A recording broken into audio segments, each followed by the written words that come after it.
This is Professor Russell James coming to you from Texas Tech University. Welcome to today's lecture from Visual Plan Giving, an introduction to the law and taxation of charitable gift planning. Welcome to Taxation of Charitable Gift Annuities, Part 3, Taxes on Payments with Capital Gains. This is Professor Russell James. To this point, we have been looking at a charitable gift annuity transaction where the gift annuity is purchased with cash. However, it is also possible to purchase a charitable gift annuity with appreciated property. This complicates our tax scenario because when a gift annuity paying to the donor is purchased with appreciated property, some part of the annuity check given to the annuitant will be treated not as ordinary income, nor as tax-free return of investment, but rather as capital gain. Let's first consider the straightforward rules that normally apply to capital gains. If a taxpayer buys an item, for example, shares of stock, for $500,000 and later sells the item for its fair market value of $1 million, then it is simple to calculate the capital gain. The capital gain is simply what the taxpayer sold the item for, $1 million, reduced by what the taxpayer originally paid for the item, $500,000. Thus, the taxpayer would have a capital gain of $500,000. In other words, the profit from the sale would be $500,000. The capital gain calculation becomes more complicated in the context of a bargain sale. Suppose the taxpayer has the same asset which he purchased for $500,000 that now has the same fair market value of $1 million. But instead of selling the asset for $1 million, the taxpayer donates the asset to a charity and in exchange for the donation receives an annuity worth $800,000. What is the capital gain resulting from the transaction? It is not simply the value of the annuity, $800,000, less the price of the property, $500,000. The calculation of capital gain for this transaction uses the same process for calculating capital gain in any type of bargain sale. The reason that the capital gain on the previous transaction is not simply $800,000 minus $500,000 is because the donor may not use the entire $500,000 cost basis in the property for the annuity part of the transaction. Part of the cost basis is allocated to the gift portion, and part is allocated to the annuity portion, also known as the sale portion. A simple way to think of a capital gain is what I got for it less what I paid for it. In this case, it is easy to determine what I got for it. The donor receives an annuity worth $800,000 and also makes a charitable gift. Determining the what I paid for it is more tricky because the donor paid for both the portion of the property that bought the annuity and the portion of the property that became a charitable gift. Only the basis from the share of the property that was used to purchase the annuity can be included in the capital gain calculation.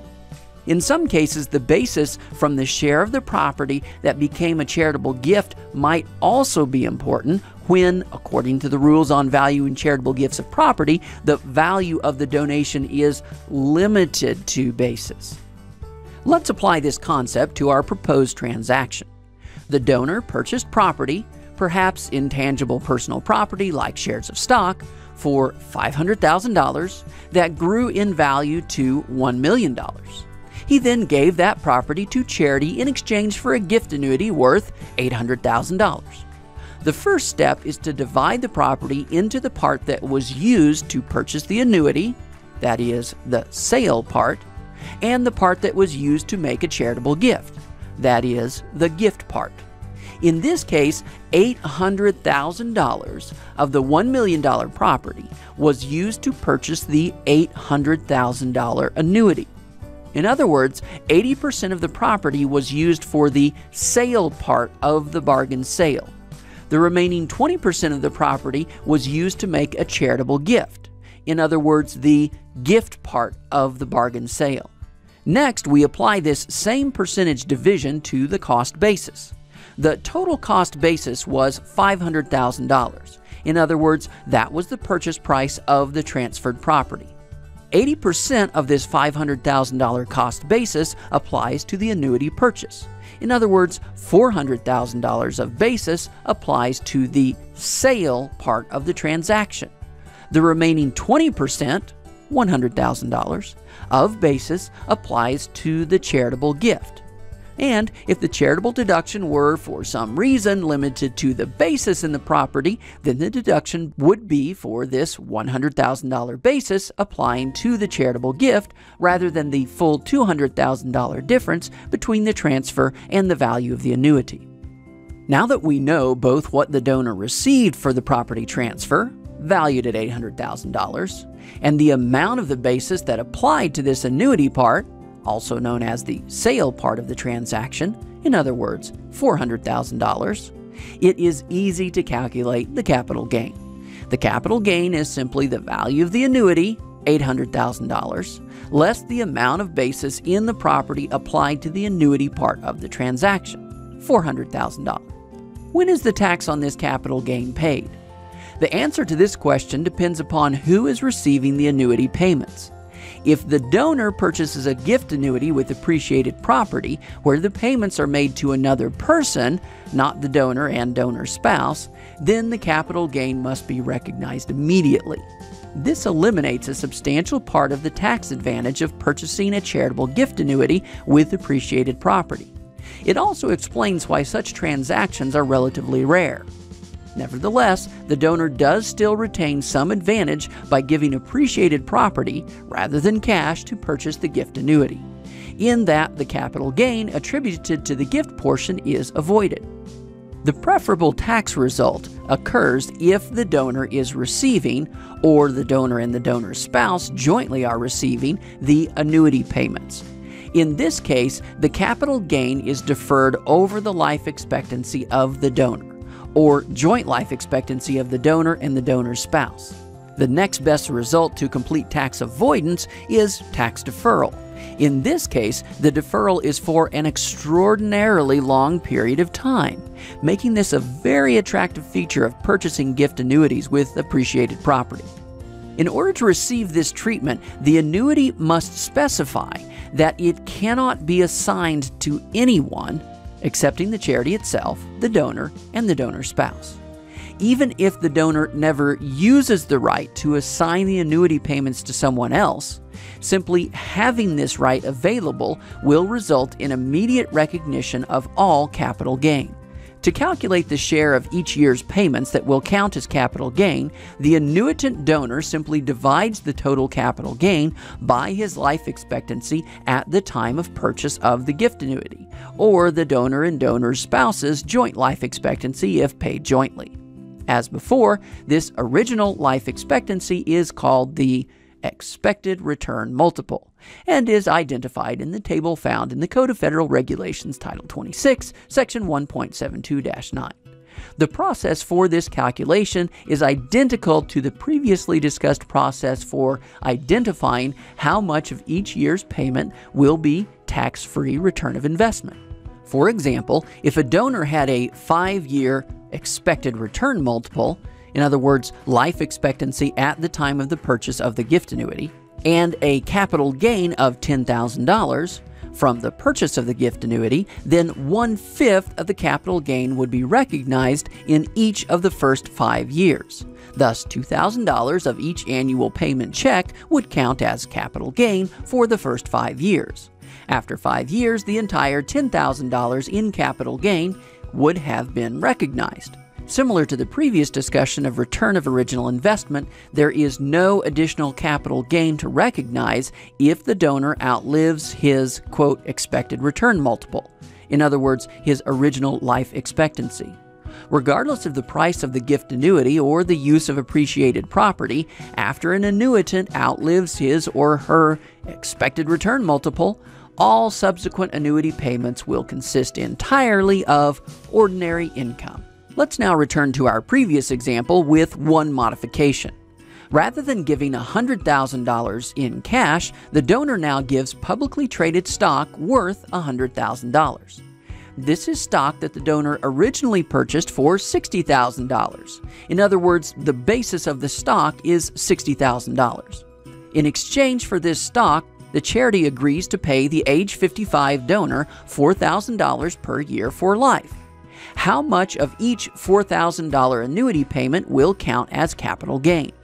To calculate this, we simply divide the total capital gain by the original life expectancy, also known as the expected return multiple. Determining the original life expectancy, aka expected return multiple, was already completed in the previous scenario. The table found in the Code of Federal Regulations, Title 26, Section 1.72-9, indicates that for a 55-year-old male, the expected return multiple is 21.7 years. However, we have not yet calculated the total capital gain resulting from this transaction. To calculate the total capital gain, we simply subtract the basis attributable to the sale part of the transaction from the value of the annuity. In other words, this is what the donor received, value of the annuity, less the basis in what the donor gave for the annuity portion of the gift annuity, the non-charitable portion of the transaction. The value of the annuity is $72,797.20, as determined by the calculations from the previous example. The fact that the annuity was, in this case, purchased with appreciated property has no effect on the value of the annuity being provided to the donor. We do not simply subtract the entire $60,000 basis from the value of the annuity in order to calculate the capital gain, because only part of the property was used to purchase the annuity, and the rest was used to make a deductible charitable gift. Thus, we can only use the share of the basis that represents the share of the property used to purchase the annuity. In other words, the sale part. In this case, the share of the $100,000 transaction used to purchase the annuity, in other words, the portion that is not deductible as a charitable gift, was $72,797.20. Thus, 72.7972% of the property was used to purchase the annuity. Because 72.7972% of the property was used to purchase the annuity, 72.7972% of the basis may be applied to calculate the capital gain resulting from receiving the annuity. Thus, 72.7972% of the $60,000 basis, that is $43,678.32, may be used to calculate the capital gain. Subtracting this $43,678.32, in other words, 72.7972% of the $60,000 basis, from the $72,797.20 value of the annuity results in a capital gain of $29,118.88. If this annuity were being paid to someone other than the donor or donor and donor spouse, then this capital gain would be recognized immediately. But in this case, the annuity is being paid to the donor, so this capital gain can be spread out over the life expectancy of the donor as of the date of the initial transaction, also known as the expected return multiple. As a result, $1,341.88 of each check, that is $29,118.88 divided by 21.7, will be counted as capital gain until all of the capital gain, that is, the entire $29,118.88, is recognized. Now that we know that $1,341.88 of each $4,000 check will be counted as capital gain, this leaves open the question of the tax treatment for the remainder of each check. As before, part of each gift annuity check received prior to the annuitant's outliving his or her expected return multiple will be tax-free return of investment. To calculate the amount of each $4,000 annuity payment that will qualify as tax-free return of investment, we divide the part of the basis used to purchase the annuity by the annuitant's expected return multiple, in other words, original life expectancy. In this case, 72.7972% of the property was used to purchase the annuity portion, with the remaining part of the property transferred as a deductible charitable gift. meaning that 72.7972% of the $60,000 basis may potentially be returned to the donor as tax-free return of investment. This $43,678.32, that is 72.7972% of the $60,000 of basis, will be returned in equal shares over the first 21.7 years of the annuity payments, meaning that $2,012.83 of each annual $4,000 payment will be tax-free return of investment. In addition to the $2,012.83 of each annual payment that will count as tax-free return of investment, part of each payment will be capital gain. As previously calculated, the capital gain portion of each check will be $1,341.88. Everything else, by definition, is ordinary income. Thus, in this case, the ordinary income portion of each check will be the total check, that is $4,000, less the portion of each check that is tax-free return of investment, that is $2,012.83, and the portion of each check that is capital gain, that is $1,341.88, or $4,000 minus $2,012.83 minus $1,341.88, which equals $645.29. Until the donor annuitant lives beyond his expected return multiple, in other words, original life expectancy, each $4,000 check will consist of $2,012.83 of tax-free return of capital, $1,341.88 of capital gain, with everything else, $645.29, treated as ordinary income. After the annuitant lives beyond his expected return multiple, each $4,000 check will consist entirely of ordinary income. As a side note, the tax treatment of the check in the 22nd year will be slightly different because of the 21.7-year expected return multiple. In that year, all of the remaining tax-free return of capital will be returned, $2,012.83 multiplied by 0.7, which equals $1,408.98. And all of the remaining capital gain will be recognized, $1,341.88 times 0.7 equals $939.32, leaving the remaining amount of $1,651.70 as ordinary income. This $1,651.70 is calculated as $4,000 less $1,408.98 less $939.32. If the donor dies prior to reaching his original life expectancy, that is, his expected return multiple, then the donor fails to receive his entire original investment in the annuity portion of the transaction. In other words, the sale portion of the basis. In this case, the donor's last tax return can deduct a portion of the basis allocated to the annuity portion of the transaction not yet returned to the donor. No additional recognition of capital gain is made. This makes sense because the donor, failing to live to his or her life expectancy, did not actually receive any further benefit.